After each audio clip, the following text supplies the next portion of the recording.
finally, let's talk books. You started with comics and then the Bible. Talk to us about, this is a very popular part of the show, the books that you've read that have made an impact on you. I know that you've fallen in love with A Man of All Seasons. Yes. You've read it a number of times. Talk to me about that book and the other two books that you want to share with our viewers at home. Yes. That book, A Man for All Seasons, which I came across when I was still in secondary school. I was particularly impressed by Sir Thomas More's resolve on a matter of principle, and of course, as we know, he went under the guillotine, for standing on a matter of principle. And I also found amazing the characters, the Cromwells and Rocca and these characters on that side. They were not really, these are the guys who were getting angry on behalf of the king, and they were quite happy. The king wanted this resolved, and the actual method was up to the guys getting angry on behalf of. So I found that quite interesting, this book, and I recommend it to a lot of young people to say, read that book, and you learn something about life. And the other book is How Rich Countries Got Rich by Eric Reinert. Yes, Professor Reinert, I arranged for him to come here 2013. In fact, he was here twice and addressed CZI and the universities here. And it's something that I found more and more as one gets older, appreciating. The fact that what makes a child walk is not because it has 2 feet.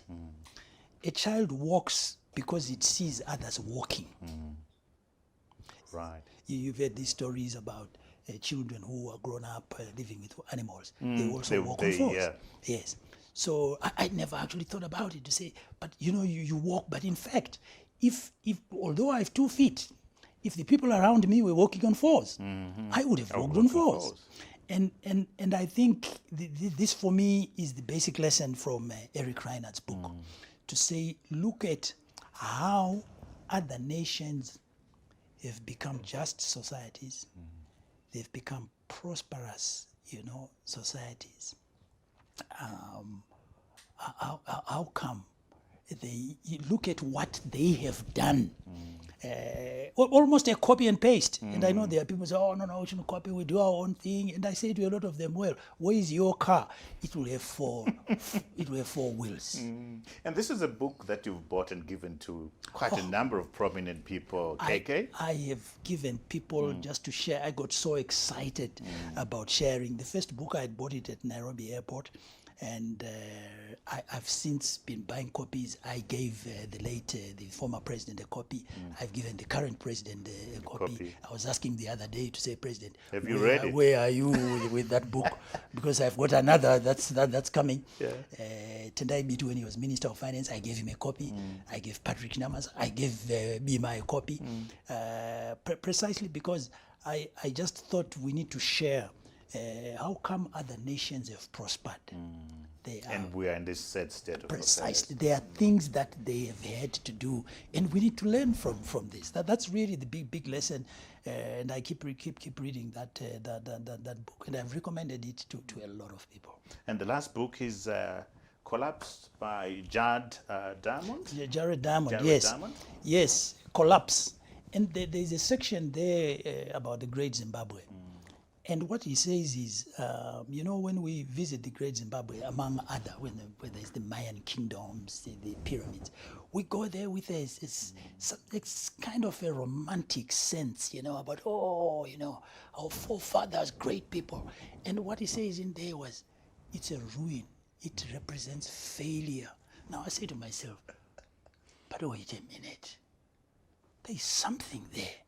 In other words, that represents a collapse.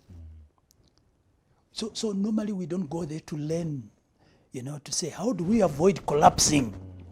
you know, and how do societies collapse? This happens and then they collapse, and how do we avoid it? So that's one of the books that I've always thought is really, really amazing.